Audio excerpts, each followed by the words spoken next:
The morning light crept gently through the kitchen window of the old farmhouse, casting soft golden streaks across the worn linoleum floor. George Whitman stood quietly by the counter, holding a bowl of fresh chicken and rice in one hand, the other resting lightly on the back of a nearby chair. At his feet sat Duke, his loyal German shepherd, motionless and distant, staring at the bowl with dull eyes that once lit up at the sound of food. "Come on, boy," George murmured, voice heavy with concern, nudging the dish forward. But Duke didn't move. Not a sniff, not a lick, not even the faintest wag of his tail. He simply let out a low, mournful whine, then rose slowly, walked past the untouched meal, and made his way to the back door. George followed him with his eyes as Duke nosed it gently, waiting not to be let out to play, but to return to that same spot in the woods, just beyond the tree line, where he'd been sitting for days. Always staring. Always silent. George's chest tightened. He hadn't felt this kind of dread, this tightening in his gut, since the day his granddaughter Lily vanished 5 years ago. Back then, Duke had howled at the front door for hours. Now he was quieter, but no less desperate. George slowly sank into the kitchen chair, the silence in the room broken only by the ticking clock and the soft creak of Duke pushing the door open with his nose. Something was terribly wrong. It had been 5 years, but the memory of that morning clung to George Whitman's mind like frost to a windowpane. He remembered the smell of coffee brewing in the kitchen, the hum of the old radio playing gospel softly in the background, and the sound of Lily's laughter echoing down the hall as Duke, a clumsy, oversized puppy back then, skittered across the floor after her. She was 16 and still somehow filled with wonder, despite the storms life had already thrown her way. George had raised her since she was 7, after her mother, his only daughter, was taken too young by a drunk driver on a rain-slick highway. There was no father in the picture, just the two of them and Duke, whom George had surprised Lily with on her 12th birthday. That little ball of fur had licked the tears off her cheeks the night she first held him, and from then on, they were inseparable. The day Lily disappeared, George had gone into town early to pick up feed and mail. He returned to an empty house and a quiet yard.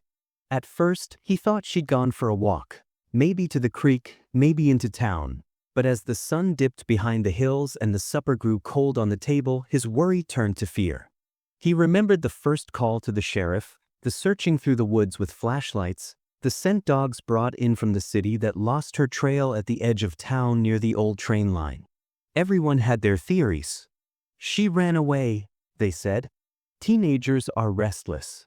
Maybe she wanted out." George had heard it all. But he knew Lily. She wasn't impulsive. She wasn't reckless. She had Duke. She had him. She wouldn't just leave. The police searched for 6 months, then called it cold. George never stopped. He spent long nights walking the woods, checking abandoned buildings, mailing flyers to shelters and out-of-state bus depots. He followed every false lead, every whispered tip. He aged faster in those first 2 years than in the decade before. And through it all, Duke changed too. The vibrant energy of youth had drained from the dog's body like color from an old photograph. He still followed George around, still lay at his feet each night, but his bark softened, his tail slowed. He'd wander the woods more often on his own, nose low, ears high, as if chasing a memory no one else could hear. They settled into a routine eventually, quiet, heavy, full of absence. George would rise early, tend to the chickens, drink his coffee on the porch, and watch Duke patrol the yard with slow, steady steps. Even in the stillness, Lily was everywhere, in the framed photographs on the mantel, the notebook full of sketches she left on the bookshelf, the wind chimes she'd made from silver spoons that hung outside her bedroom window, singing softly every time the breeze passed through. Life went on, as it always cruelly does, but the joy had been scraped from its bones. Now, as George sat in the living room watching Duke stare out the window with unblinking focus, he felt that familiar weight begin to stir again. The bowl of food still sat untouched in the kitchen. Not even a nibble. 3 days in a row, Duke had refused to eat. He didn't bark or beg. He simply waited at the edge of the woods and stared into the trees as if expecting someone to return. George tried to ignore it at first, brushing it off as old age or a sour stomach. But in his gut, he knew better. There was a restlessness in Duke's bones, the same wild sadness that George had seen years ago when the world shifted beneath their feet. It wasn't hunger that gnawed at the dog. It was something else. Something deeper. Something lost. That evening, George stood in the doorway with the wind brushing through his thinning hair, watching Duke again make his slow pilgrimage to the woods. He followed at a distance this time, stopping just at the tree line. Duke didn't notice or didn't care. He walked 10 yards in and sat beneath the same tall oak he had been visiting for weeks. The leaves rustled above him like whispers. His head tilted toward the distance, ears high.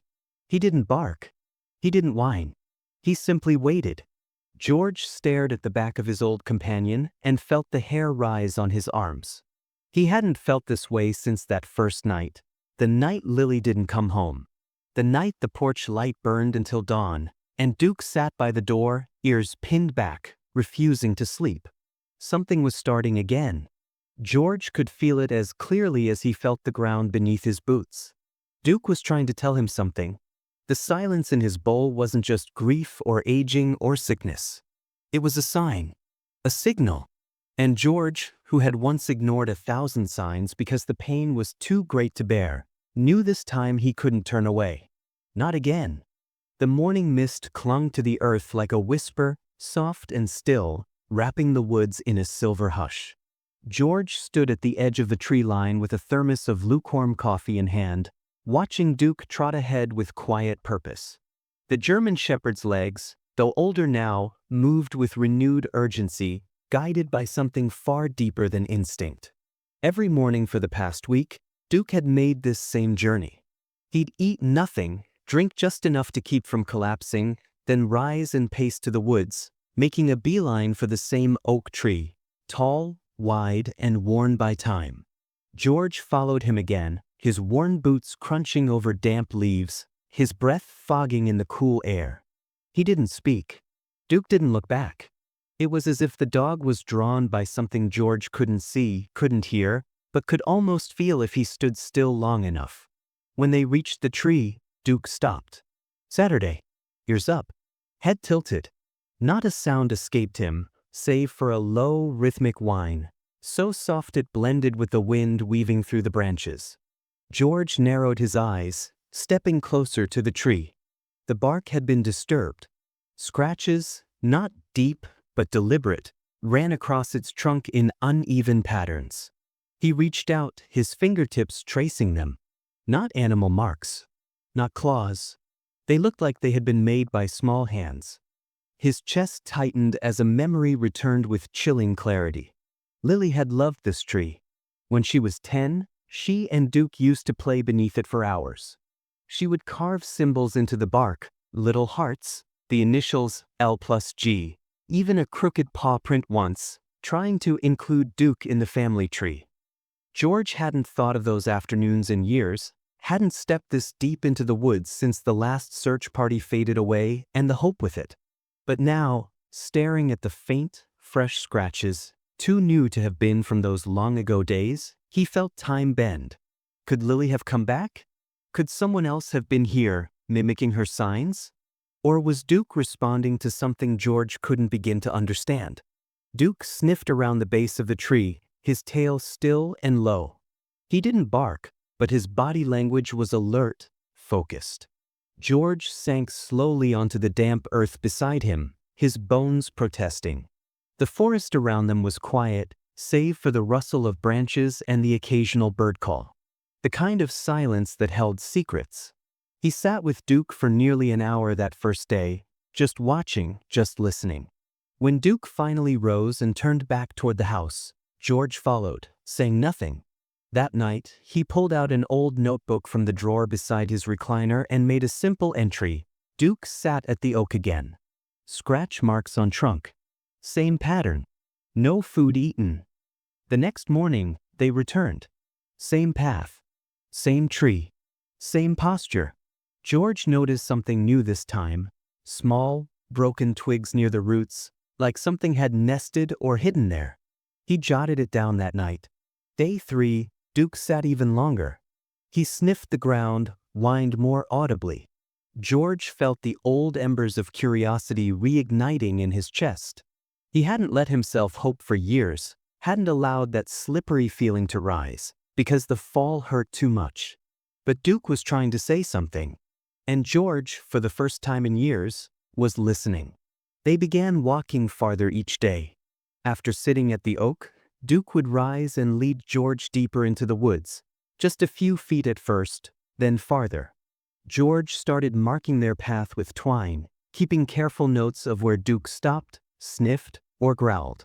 It was the dog's show, and George the quiet observer, a student relearning a language he used to understand. He noticed Duke was drawn not to animals or scents, but to places, specific clearings, old fence posts, a rusted tin can with Lily's handwriting barely visible on the side. Bait box. Do not touch. For frogs only. Each time George found one of these small ghosts, something broke and healed inside him at once. He began carrying a flashlight even in the day, and an old camera he found in the attic, clicking pictures of anything that seemed strange. A set of faint footprints near the creek bed. An old scarf buried beneath leaves. A button he could have sworn belonged to Lily's coat. Piece by piece, the woods began to speak, but in riddles. Duke was the only one who seemed to understand. By the end of the week, George had nearly 20 pages of notes. His handwriting was shaky, but focused. Something was happening. Something Duke felt in his bones. And George was beginning to feel it too. The woods weren't empty, they were full. Full of old echoes, buried memories, and maybe, just maybe, a trail left behind not by accident, but by design. Duke still refused to eat, but George noticed he moved differently now, not with weakness, but with purpose. Each morning, the dog stood at the door before sunrise, waiting. And each morning, George rose before the alarm, boots on, notebook in hand, ready to follow wherever Duke led. The silence between them, once filled with loss, now carried the faint rhythm of hope. It was fragile, thin as breath, but it was enough. Enough to carry them both back into the trees. Enough to keep going.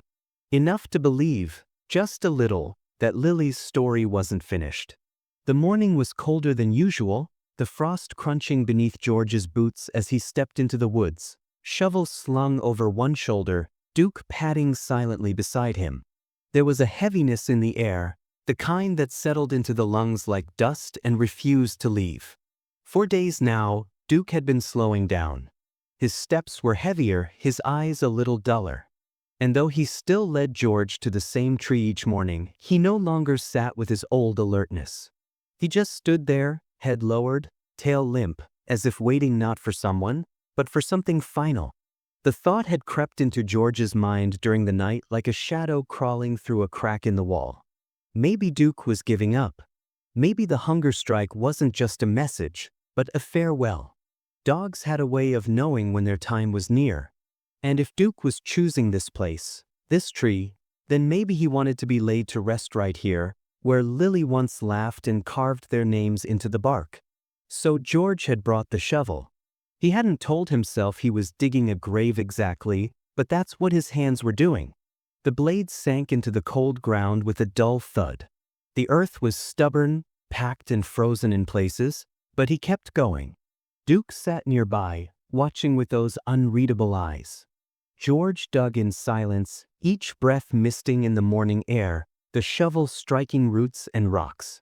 Then, on the 6th dig, the blade hit something solid, not stone, not wood, something that made a dull clink and gave slightly beneath the pressure.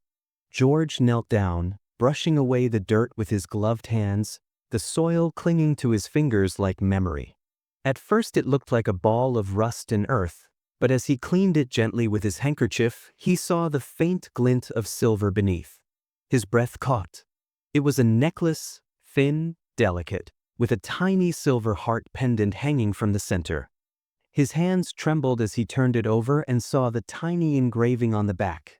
L.W. Lily Whitman. He'd given her this necklace on her 13th birthday.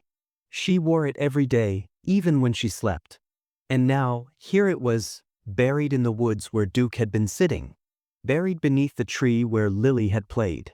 George sank back on his heels, the necklace cradled in his shaking palm. His heart pounded, his vision blurred. He could feel his pulse in his throat, in his ears. Duke stood now, tail raised slightly, ears perked, not anxious, but aware. When George looked up at him, Duke stepped forward and gently sniffed the necklace, then let out a soft whine and wagged his tail. The first movement of joy George had seen in him in weeks. "What is this, boy?" George whispered, voice hoarse. "Why here? Why now?" Duke didn't answer, of course. But the warmth in his eyes said enough. This was no random find. It wasn't lost, it was left. George knew that in his bones. Lily had been here. And maybe she hadn't been alone. Maybe she tried to leave a trail. Maybe she had meant for someone to find this. And if so, why now? That night, George couldn't sleep. He kept the necklace on the nightstand beside the lamp, the little silver heart catching bits of light every time he turned. His body ached from the digging, but it was his mind that refused to rest. Around 2 a.m., he drifted into a half-sleep, somewhere between waking and dreaming, where the edges of the world turned soft and strange. In the dream, Lily was standing in the forest, older now, thinner, her long hair tangled and eyes shadowed. She wasn't smiling. She looked scared. Her mouth moved, but no sound came out. She pointed toward the tree, then the ground, then somewhere deeper into the woods. George tried to move, tried to run to her, but his legs were heavy as stone. She looked over her shoulder, then back at him, her expression urgent, desperate. And then she mouthed it clear as daylight, "Help me." George sat bolt upright in bed, chest heaving, sweat clinging to his back despite the cold air. Duke was sitting at the foot of the bed, eyes locked on him. He wasn't wagging. He was waiting. George rose slowly, walked to the window, and looked out at the woods. Moonlight painted the tree line in silver. Everything in him screamed that this was more than coincidence. First the food refusal, then the tree, the scratches, the digging, and now the necklace.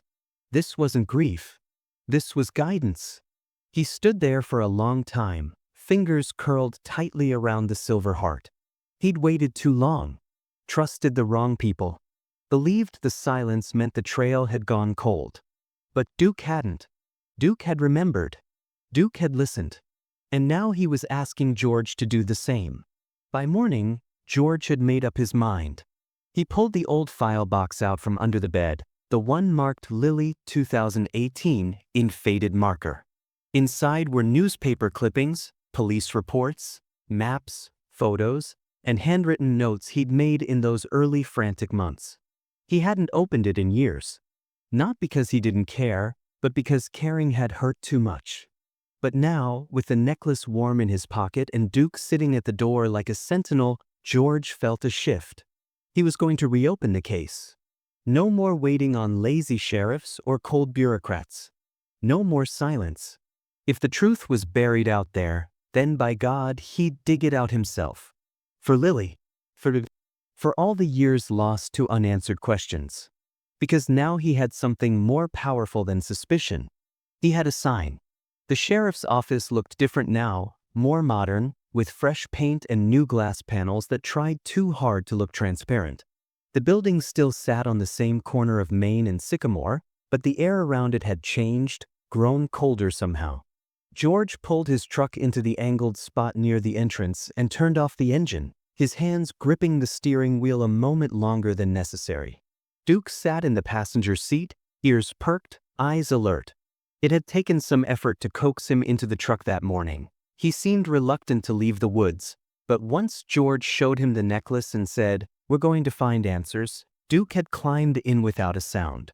Inside the office, the waiting room was empty, save for the whir of a ceiling fan and the low hum of a vending machine.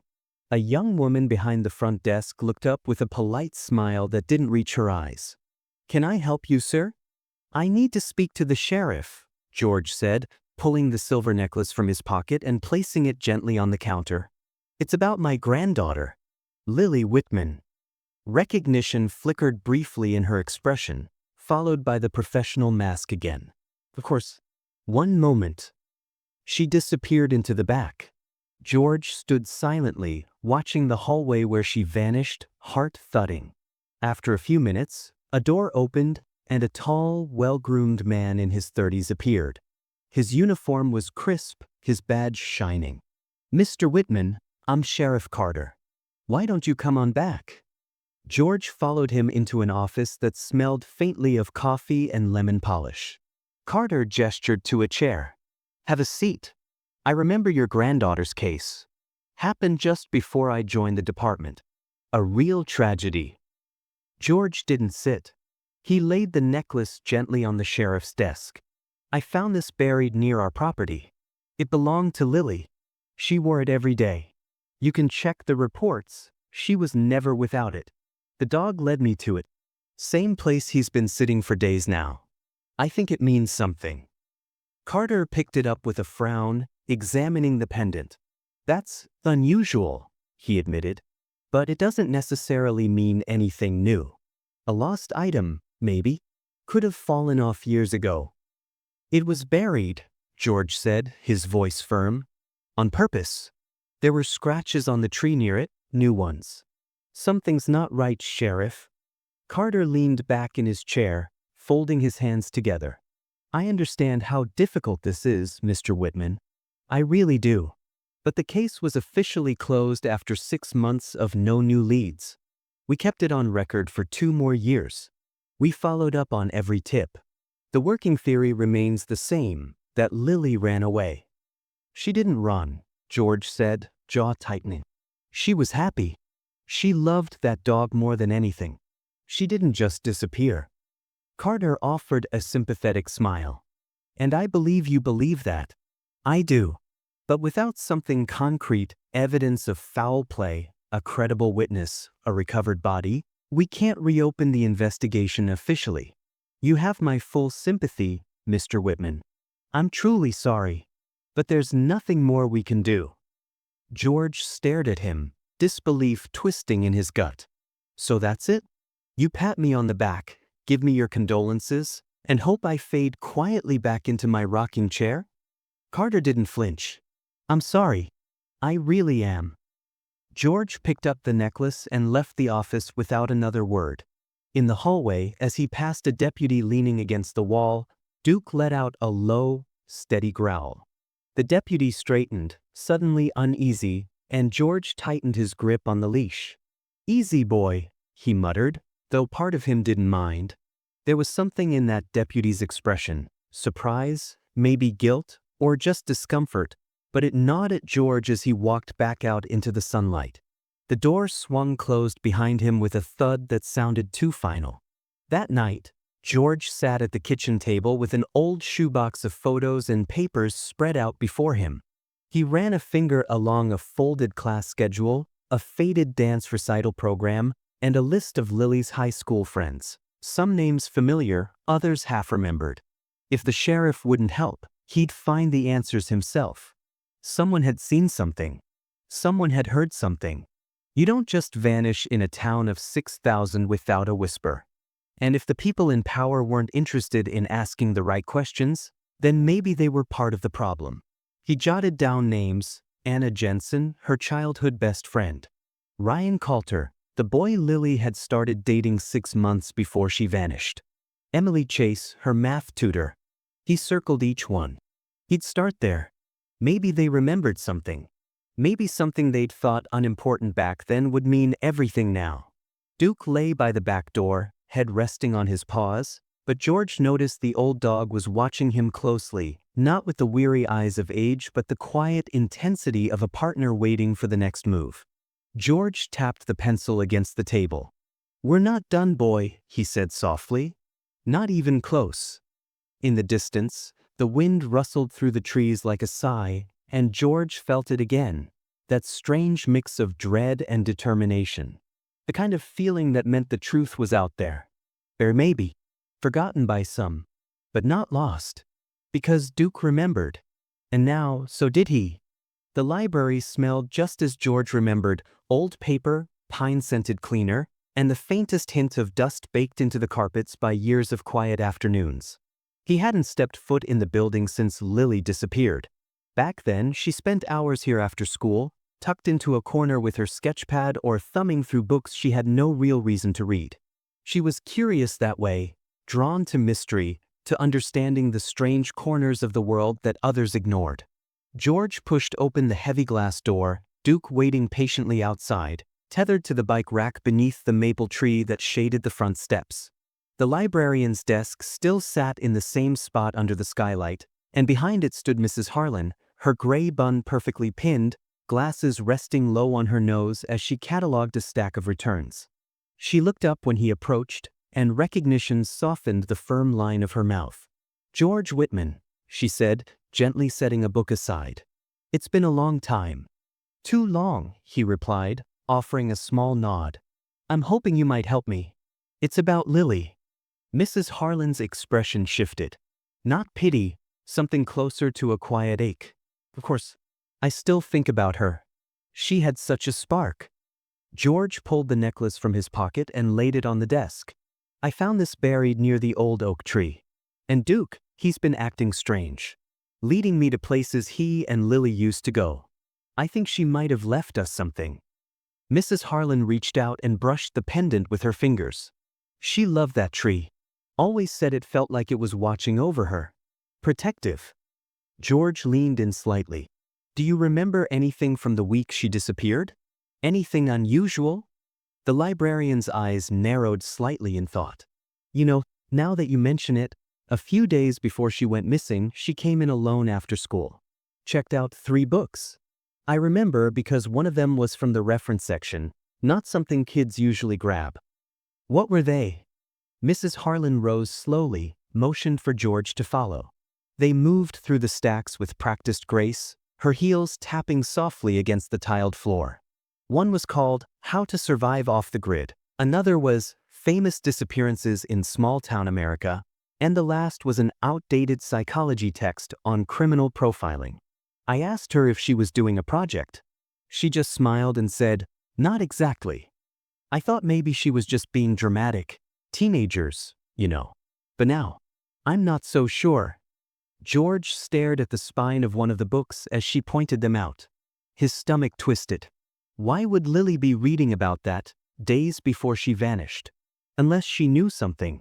Unless she felt threatened. Unless she was planning for something more than just curiosity. "She was always scribbling in those notebooks of hers," he murmured. "Said she liked keeping her thoughts private." Mrs. Harlan gave him a small, sad smile. "She checked those books out on a Thursday. Friday, she didn't come back. Saturday, you filed the missing persons report." The timeline was too exact to ignore. George thanked her and made his way out, his thoughts running faster than his feet. Duke stood as soon as he appeared, his tail giving a half-hearted wag. George untied the leash with trembling fingers. "She knew, boy," he whispered. "She knew something was coming." That evening, George climbed into the attic, the pull-cord light casting long shadows across the dust-covered boxes. He found the one he was looking for shoved behind an old trunk, Lily's school stuff. He carried it down carefully, setting it on the kitchen table. Inside were folders, drawings, half-finished homework assignments, and near the bottom, 3 spiral notebooks covered in doodles and stars. He opened the first one and flipped through slowly. At first, it looked like the innocent ramblings of a teenager, lists of favorite songs, class schedules, quotes about life and loss. But halfway through, something shifted. Pages began filling with strange symbols, circles within triangles, unfamiliar scripts, and what looked like crude maps drawn in pencil. Some had dates. Others had names: T. Beck, R. Coulter, A. Chase. Some had phrases underlined twice in red: "Watch the shed." "Don't trust the ones who smile too much." One page was just a list of initials and numbers, scrawled in uneven handwriting. George's fingers tightened on the paper. It wasn't just fantasy or paranoia. This was organized. Thought through. Whatever Lily had been afraid of, She had been trying to document it. He found one more note at the end of the third notebook, nearly torn from the spine as if it had been scribbled quickly. If something happens to me, check the tree. He's not who he says he is. George stared at the words until his eyes blurred. He didn't know who was yet, but the tree. She tried to leave a sign. And Duke had found it. 5 years later, but he'd found it. George closed the notebook slowly and looked out the window. Duke was lying near the porch again, ears twitching in his sleep. The same tree, the same ground, the same dog that never gave up. All these years, the answer hadn't been in police reports or theories from neighbors. It had been in Lily's own hands, in the pages she left behind, and in the instincts of the dog she loved more than anyone. She hadn't run away. She had been preparing, watching, afraid. And whatever scared her, it was still out there. George stood slowly, the notebook tucked under his arm, and whispered into the quiet, "Hang on, Lily. We're coming." The name stopped George cold. He read it twice, then a third time, just to be sure. Travis Beck. Scribbled in the margin of Lily's notebook, underlined once, with a shaky circle drawn around it and a single word beneath, "Watch." It wasn't a name George had thought about in years, not since the days Lily came home from school and mentioned the weird maintenance guy who always stared too long at the girls in the hallway. Back then, George had chalked it up to teen exaggeration. Lily said he gave her the creeps. George had told her to stay away from him, and that had been that, or so he'd thought. Now the name was back, whispered from a notebook buried in the attic, and something about the way it was written made George's stomach twist. He sat at the kitchen table, the late afternoon sun slanting through the blinds in sharp, dusty lines. Duke lay nearby, resting his head on his paws, eyes half closed. George said the name aloud, softly at first. Travis Beck. At once, Duke's ears shot up. His body stiffened. Then, without warning, he stood and let out a low, guttural growl that rolled deep from his chest. George blinked. "You remember him too, don't you?" he said, watching the way Duke stared toward the door, alert and bristling, like an old wound had reopened. George hadn't seen Beck since the year Lily vanished. As memory returned, so did the details. Travis had been hired as a part-time handyman at the school. He was quiet, mid-30s, always wore the same stained cap and carried a battered thermos. George remembered how a few parents had expressed discomfort with him. There were whispers, unconfirmed complaints. Then, just before Lily's disappearance, Beck was suddenly let go. No explanation was ever made public. Just that he no longer worked there. A week later, Lily was gone. And a month after that, Beck left town. Packed up his trailer in the middle of the night and vanished. George pulled the town's old school directory from the shelf and flipped through it. There was Beck Travis. Facilities maintenance. Hired August 2017. Terminated March 2018. No phone number. No forwarding address. Nothing but a thin trail. But in a small town like Maple Hollow, no one vanished completely. Not unless they had a reason to. He called up Frank Roper, who used to teach shop at the school and still worked part-time at the hardware store. The phone rang 3 times before a familiar, gravelly voice answered. "Frank, it's George Whitman." "George? Well, you calling for supplies, or just to hear my sweet voice?" "Neither," George said, skipping pleasantries. "I'm looking into someone from the school. Travis Beck. You remember him?" There was a pause, the kind that stretches heavy over silence. "I remember," Frank said slowly. "Why?" "He's connected to Lily. Her notes mention him."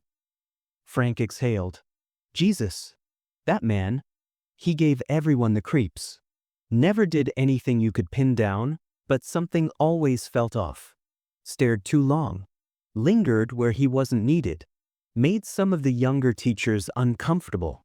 Principal let him go quietly, said it was best for everyone. Then he just left. Where'd he go? Rumor was he had landed up near Foggy Creek. Family property, run-down place, middle of nowhere. Folks said he'd sometimes camp out there even before he got hired. But I heard he sold it. Others say he's dead. Who knows? George jotted down the location. Foggy Creek was about 30 miles north, dense woods, backcountry, no cell towers, no streetlights. The kind of place people disappeared into, especially if they wanted to stay hidden. After hanging up, George pulled out an old topographical map and traced the road toward Foggy Creek. It ran through forested hills, narrowing into gravel paths and finally petering out into foot trails. Not a place you'd visit by accident. Duke whined softly behind him, as if sensing what George was planning. "We're not going yet," George said, though he wasn't sure if that was a promise or a lie. The next morning, George drove into town and made the rounds, discreetly asking about Beck at the feed store, the diner, the mechanic's shop. The name stirred uneasy expressions. Some folks shrugged, pretending not to recall. Others spoke in quiet tones, looking over their shoulders first. Beck hadn't been seen in years, but no one spoke of him like he was dead. It was as if he still haunted the town in rumor and shadow, just waiting to slither back in. George heard talk of a hunting blind deep in the forest, of fires seen in the woods near where his trailer used to sit, of odd noises echoing at night from the ridgeline above Foggy Creek. None of it proved anything, but together it was enough. That night, George spread Lily's notebooks across the table again. The page with Beck's name now glowed with a terrible weight. Other names were nearby too, Coulter, Chase, but none circled or underlined. Only Beck. One page even had a simple hand-drawn symbol beside his name, a crude stick figure with one eye scratched out. It chilled George more than any photo ever could. He turned to Duke, lying on the floor near the back door, and held up the notebook. "You knew something was wrong back then, didn't you? You knew before any of us did." Duke thumped his tail once, slow and steady. It wasn't joy. It was agreement. George looked out into the dark yard.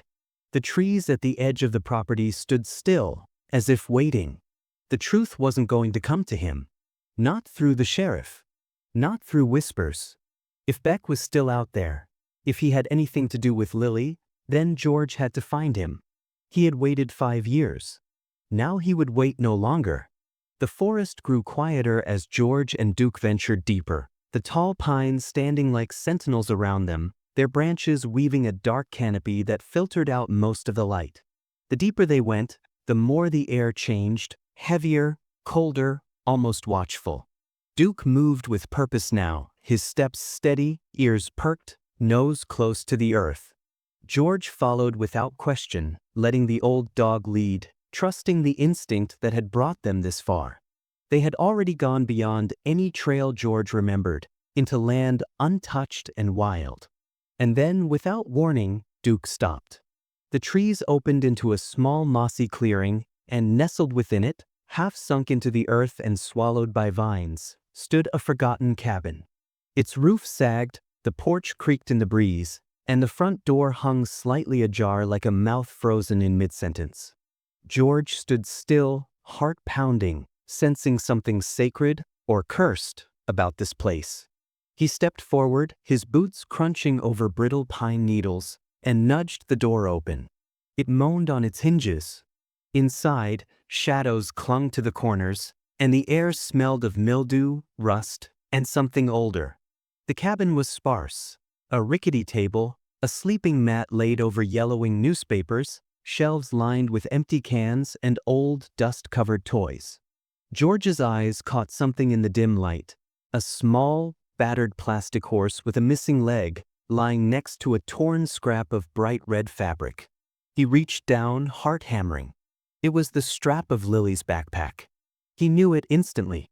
The stitching, the faint letters of her name still visible on the corner. It was hers. No mistake. He fell to his knees, holding the fabric to his chest. Duke whined softly beside him. The room spun. This was real. She had been here. Maybe she had lived here. Maybe she had hidden. George's hands trembled as he pulled out his phone and called the sheriff. His voice was hoarse, nearly shaking, but clear. "I found something. You need to get here. Now." When Sheriff Carter arrived with 2 deputies, George showed them the fabric, the toy, and the cabin. They walked through slowly, took photos, and bagged a few items. George watched their every move, aching with urgency. But when Carter returned to him, his expression was calm, too calm. "We'll mark this site as inconclusive," he said, voice clinical. "There's no direct proof. No fingerprints. Nothing we can legally act on." George stared at him in disbelief. That was her backpack. That toy, she carried it everywhere. She was here. Carter sighed, sympathetic but unmoved. "I believe you found something, but it doesn't meet the threshold for reopening the case. I'm sorry." As the deputies packed up and drove away, George stood alone in the clearing, Duke sitting quietly at his side. He looked back at the cabin, its silence deafening, its walls holding memories no one else seemed to care about. The sheriff could call it inconclusive. The report could collect dust in some forgotten drawer. But George knew the truth. Lily had been here. And if the system refused to see it, he'd find the rest of the answers himself. Because this was not the end. It was only the beginning. The house was quiet that evening, the kind of silence that settled deep into the floorboards and wrapped itself around the furniture like a memory refusing to let go. George sat alone in the living room, the worn recliner groaning beneath him, a stack of old cassette tapes and an outdated cell phone resting on the coffee table. Dust motes danced in the soft light spilling through the half-closed blinds, and Duke lay nearby, his eyes gently watching George's every move. It had taken all of George's strength to open the box that had been buried at the back of his closet for years, the one marked Lily, phone/audio, a box he had sworn never to touch again because hearing her voice was like cutting a wound back open that never really healed. His fingers trembled slightly as he inserted the old phone's SIM card into the restored device. It buzzed faintly, the screen flickering to life with a faded welcome screen. George navigated slowly, clumsily, his hands too big for the tiny buttons, until he found the voice message folder. There were 37 saved recordings in all, and he listened to the first few with a fragile smile, Lily laughing as she talked about school, one where she sang off-key while brushing her teeth, and another from her 12th birthday, when she called just to say, "You're still the best grandpa in the whole world."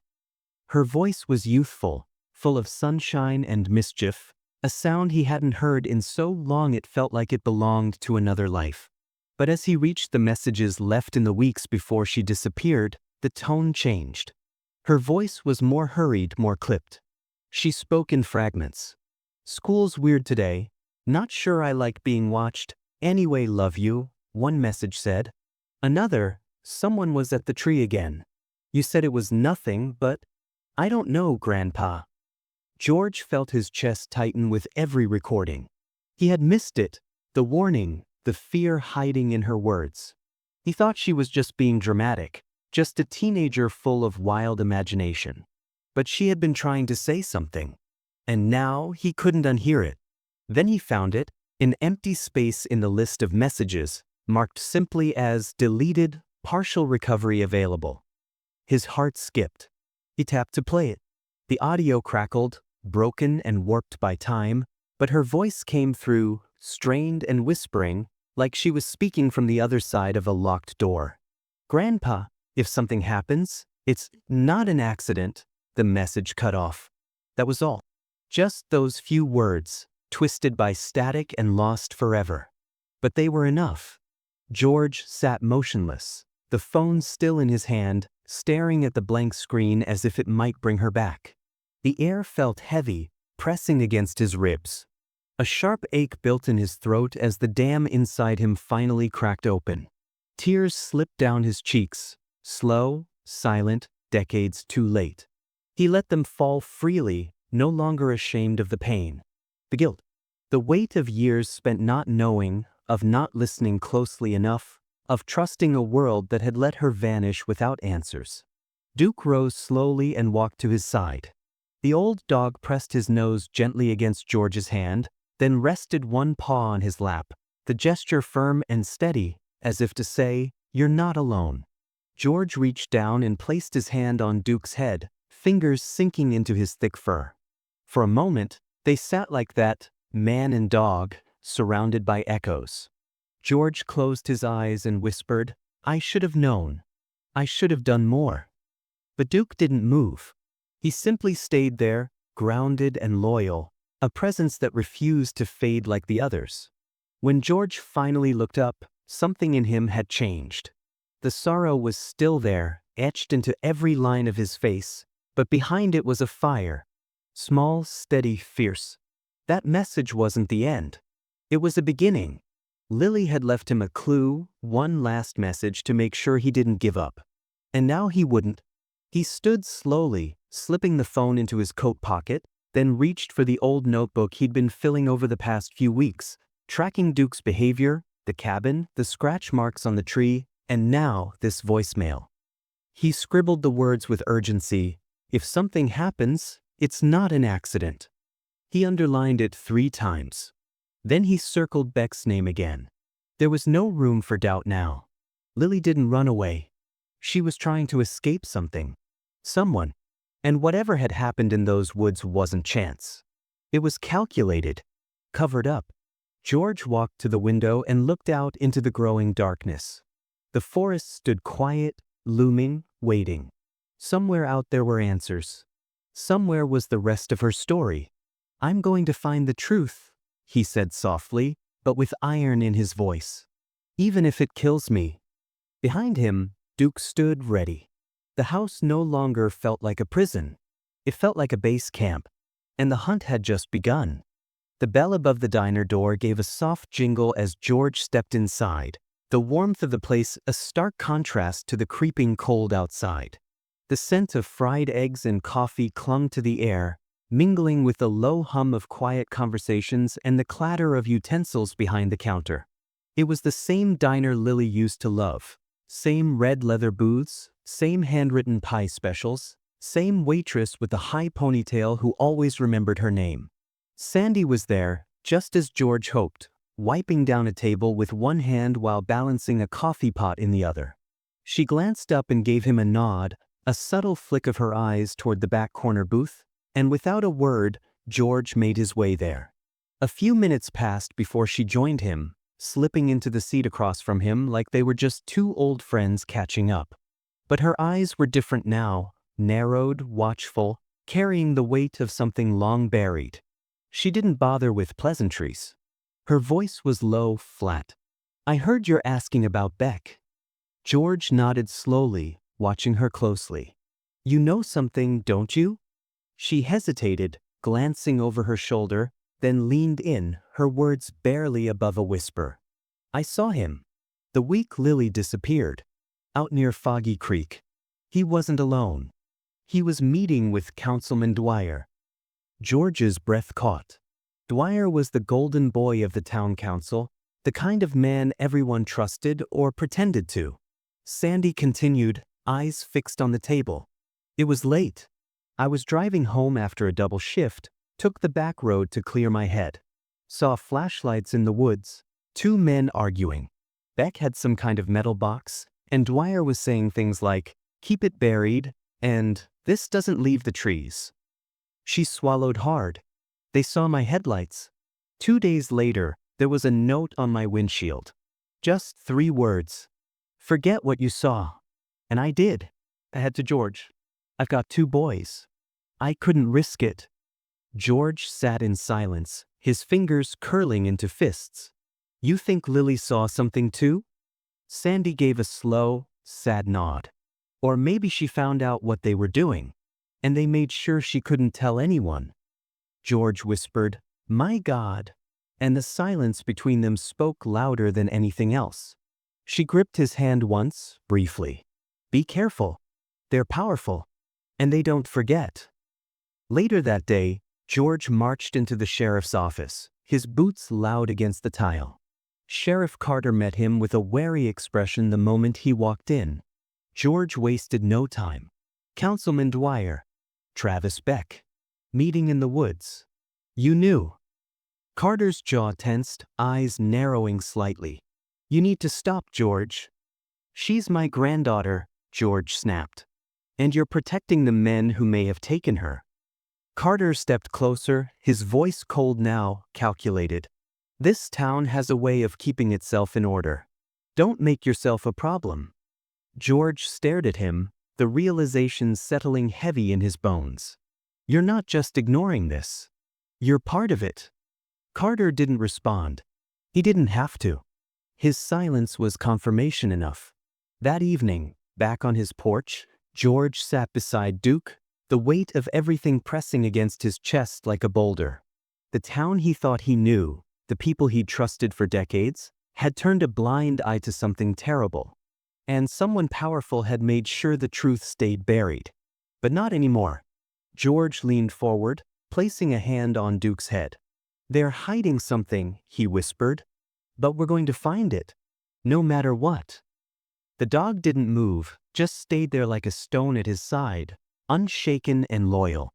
The sky darkened above them, and somewhere deep in the trees, a cold wind howled. But George no longer feared the dark. He was ready to walk into it.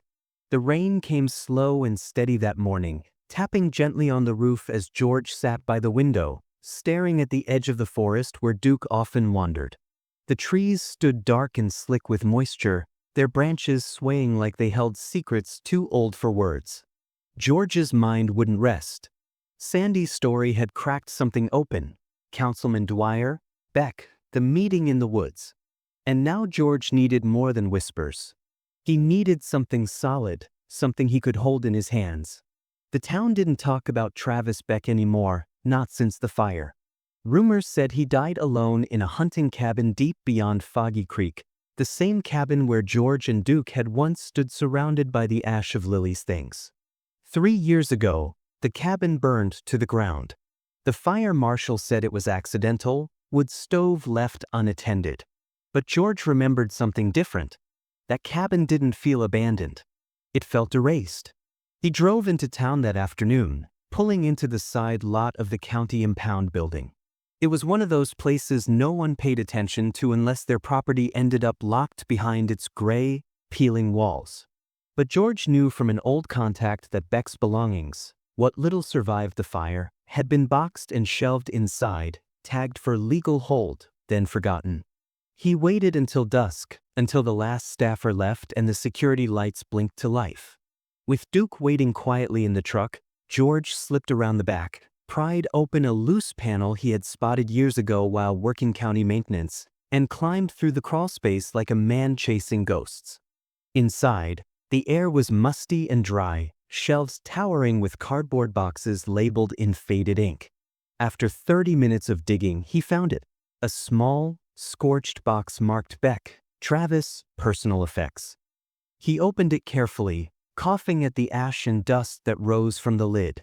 Inside, beneath a cracked thermos and a melted flashlight, was a charred leather-bound notebook, burned around the edges, but mostly intact.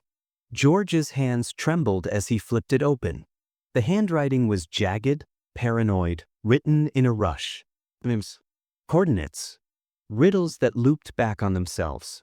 Pages upon pages of tightly scribbled notes, most of it coded in a way that felt both deliberate and desperate.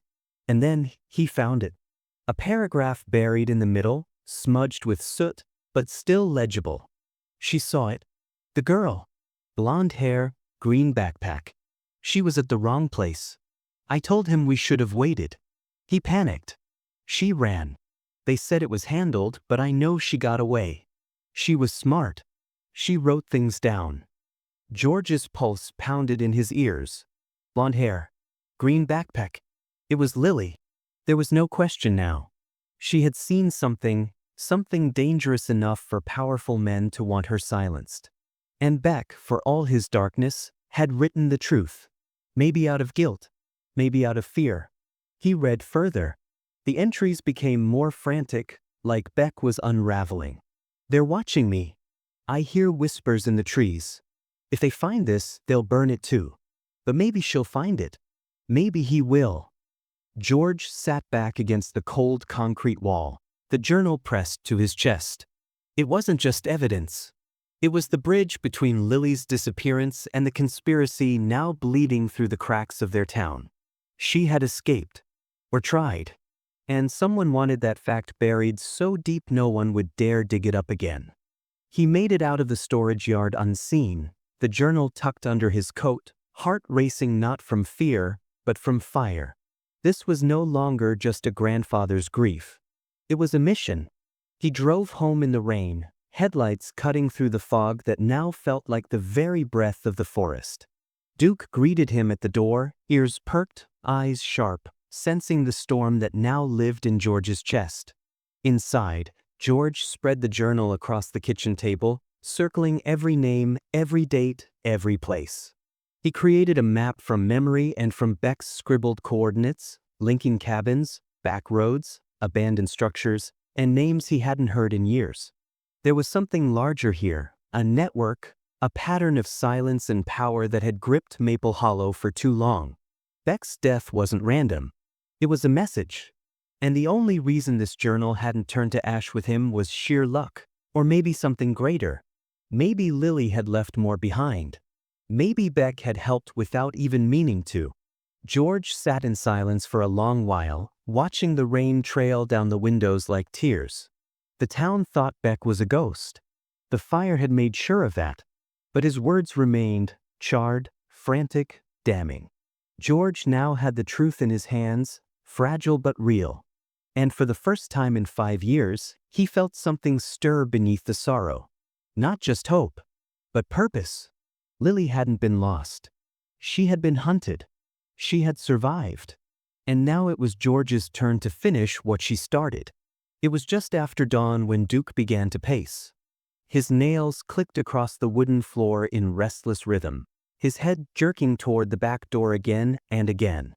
George, still bleary-eyed from a sleepless night spent poring over Beck's journal, looked up from his kitchen table with a furrowed brow. Duke never behaved this way without reason. The dog let out a low, urgent whine, tail stiff, body tense. Not the way he acted when he wanted to chase a squirrel or stretch his legs. This was something deeper, something instinctual. Without a word, George stood and grabbed his coat, slipping into his boots with the journal still clutched under one arm. Duke was already at the door, ready to lead. They walked through the thinning mist of early morning, past the garden gate and into the woods behind the house. The forest felt different today, quieter, as if holding its breath. The breeze was still, and the birds had not yet begun their songs. George's breath puffed in small clouds as he followed Duke along a narrow trail worn into the leaves from weeks of searching, circling, wondering. The dog moved quickly but carefully, ears twitching, nose to the ground. George said nothing. He knew by now that Duke was listening to something he couldn't hear. They passed the tree where the scratches remained, the one Lily and Duke used to play beneath, now marked forever in memory and bark. Deeper they went, until the trees began to thin just slightly, revealing the faintest glimmer of golden light pressing through from the east. And then Duke stopped. His whole body stiffened, and he let out a sharp, mournful bark, loud, piercing, echoing through the trees like a cry from another world. George stepped forward, heart pounding, and saw her. At the edge of the clearing, a figure stumbled forward from the shadows, legs trembling, arms wrapped tightly around herself. She looked like a ghost at first, thin, pale, her clothes torn, face half hidden beneath a hood matted with leaves and dirt. But when she looked up, her eyes met George's, and he knew. Lily. For a heartbeat, he couldn't breathe. The years collapsed in an instant. Her face had changed, older, sharper, hollowed by time and fear, but her eyes were still hers. The green was dull now, but unmistakable. She stared at him as if unsure whether he was real. And then her knees buckled. She collapsed into the leaves with a faint cry, exhaustion overwhelming her frail frame. George was by her side in seconds, his knees hitting the earth as he reached out with trembling hands. "Lily," he whispered, his voice breaking like a man praying, disbelieving, pleading. "It's me, it's Grandpa." Duke rushed to her, whimpering, licking her face frantically, his tail wagging with a desperate joy. Lily's lips parted in a fragile gasp, and a sob escaped her as she reached out, burying her face into Duke's fur. Her whole body trembled, but her arms wrapped around the dog tightly, clinging to him like an anchor in a sea she'd almost drowned in. George gathered her into his arms, her weight barely more than memory, her scent a mix of earth and rain. He rocked her gently, whispering her name over and over, tears streaming down his weathered face. She pressed her face into his chest and wept, not the cries of a child, but the sobs of someone who had held in every scream for too many years. He held her tighter, as if afraid she might vanish again if he let go. "I thought I lost you," he whispered. "I thought," but he couldn't finish the sentence. She shook her head slowly, barely audible.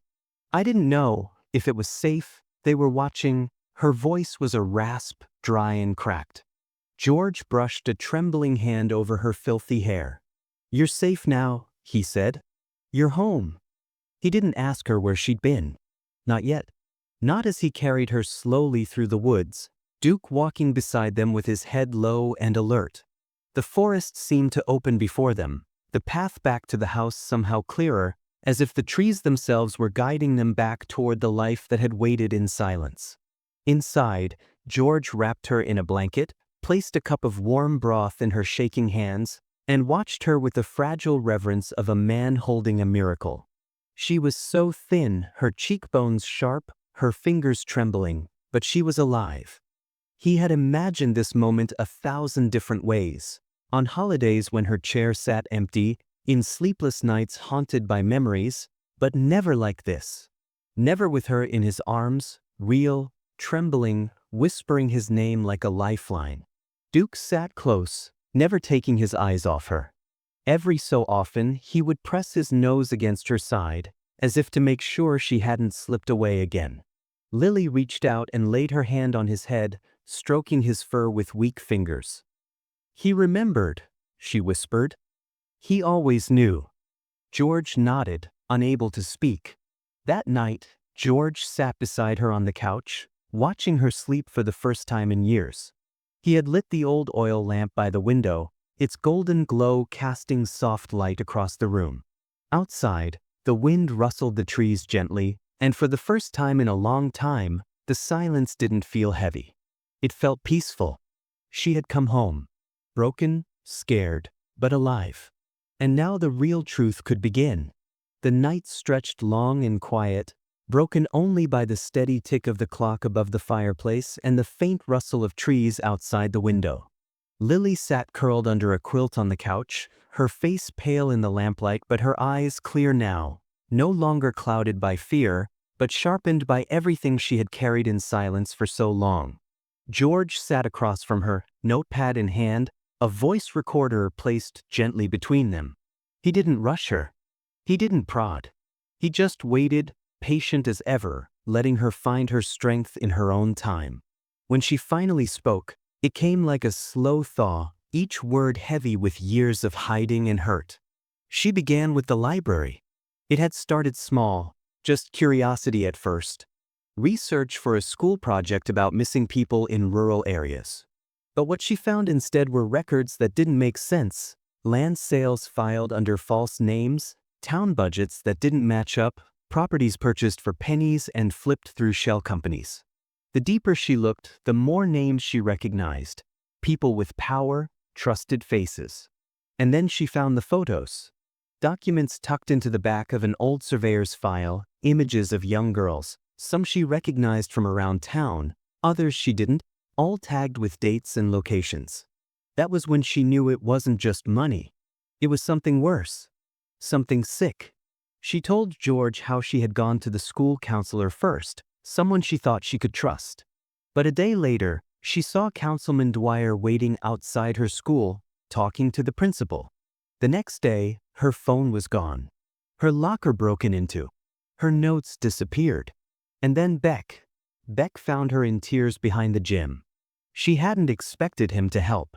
He was strange, gruff, always keeping to himself. But he listened. He believed her. And he warned her. "You've got no idea who you're poking at," he'd said. "They'll come after you. Fast." He was right. 2 nights later, someone followed her home. She slipped out the back and ran into the woods, calling Duke's name, trusting he'd follow her.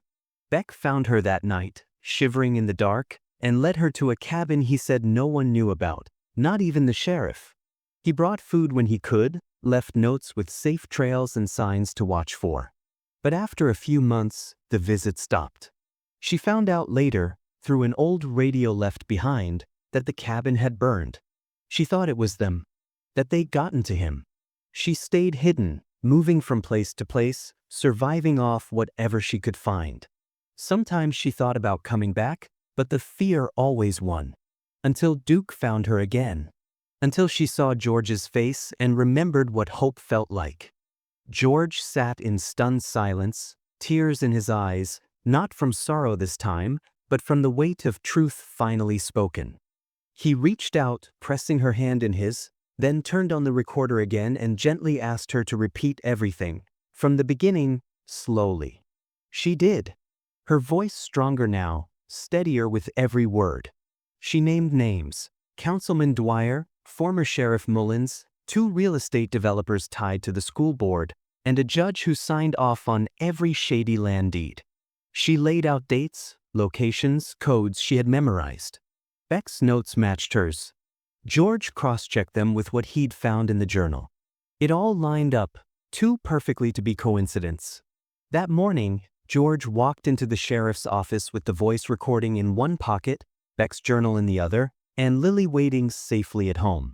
Sheriff Carter looked up, surprised, and before he could speak, George dropped the journal on the desk. "She's alive," George said firmly, "and she remembers everything." Carter's face drained of color. "You need to reopen the case. And you need to do it now. Or the FBI will."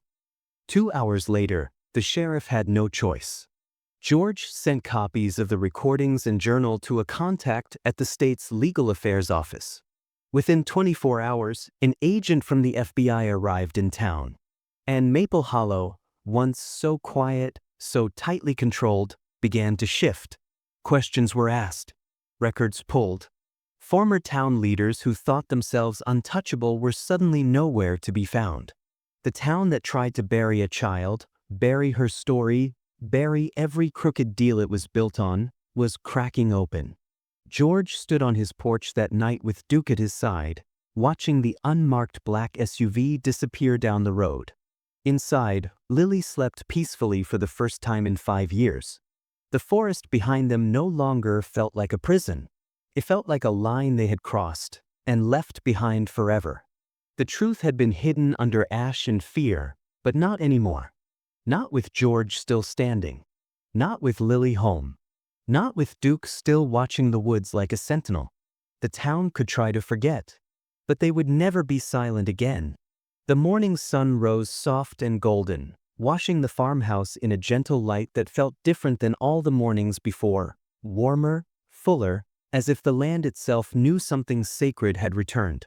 The scent of scrambled eggs and toast drifted through the open windows as George moved through the kitchen, humming a low, broken tune he hadn't dared to hum in years. The table was set for 3. On one side, Lily sat in the oversized sweater she used to wear back in middle school, now hanging looser on her frame but warm in its comfort. Her hair had been brushed, her eyes brighter. She laughed softly as she spread jam across her toast, still hesitant, still healing, but alive. Whole in the way only time and truth could restore. George placed a dish on the floor beside the table. Fresh chicken, cooked carrots, a little broth.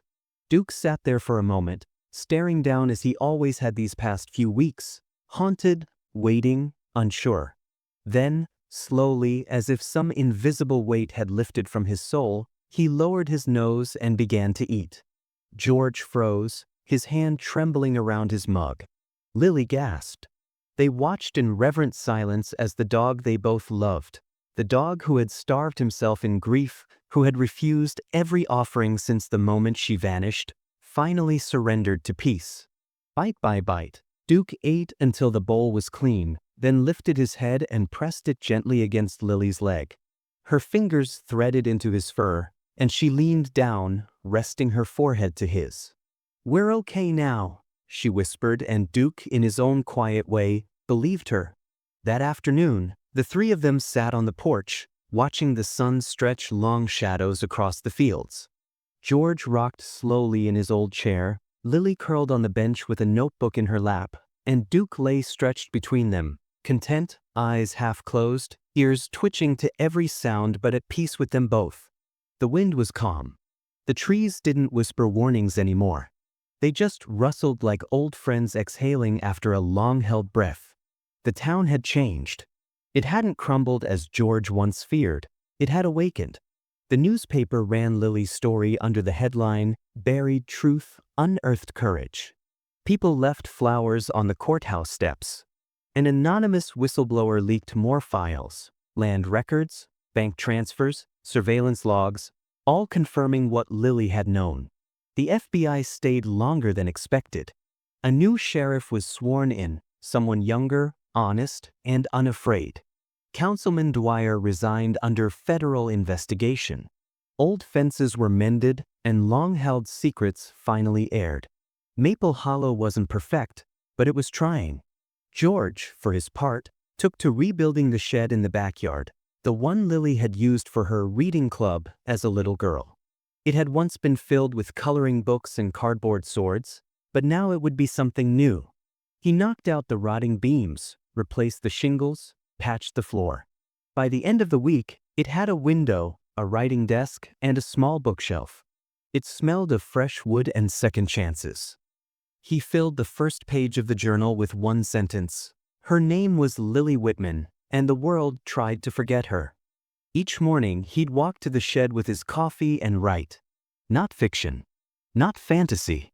Just her story, truthful, hard, and full of grace. The story of a girl who saw too much and survived, a town that turned away, and a grandfather and dog who never stopped listening. Sometimes Lily would join him, adding a memory, correcting a date, laughing softly at the way he described her childhood. Other times, she'd stay on the porch, Duke nestled against her legs, her notebook open to pages filled with sketches of trees, names, and symbols, pieces of her scattered past, slowly arranged into meaning. Nights were quiet again, but not the lonely kind. The house no longer echoed with absence. It hummed with small sounds, her feet padding down the hallway, the soft creak of her door, the scratch of Duke's claws on the floor as he settled at her bedside like a watchful spirit. George would pass her door each night and pause, listening. Sometimes she'd be humming to herself. Sometimes he'd hear nothing but breathing. But always Duke was there. Boys. One evening, as stars spilled across the sky and the cicadas began their summer song, Lily turned to George on the porch. "I used to think no one would believe me," she said, her voice calm. "That even if I came back, it wouldn't matter. But you didn't stop." George didn't reply right away. He just smiled and looked down at Duke, who lifted his head slightly at the sound of Lily's voice. "It wasn't me," George said. "It was him. He never gave up." The three of them sat there a little longer, the sun sinking lower, the breeze soft and steady. George looked out over the yard, the woods, the shed, the garden, and felt something he hadn't in years, closure. Not the kind that forgets, but the kind that understands. He reached for his notebook, flipped to the final page, and wrote one last line beneath everything they'd survived. "Some mysteries are buried." He paused, looking at Duke curled beside Lily, her hand resting on his head, both of them safe now, together. "Others dig themselves free."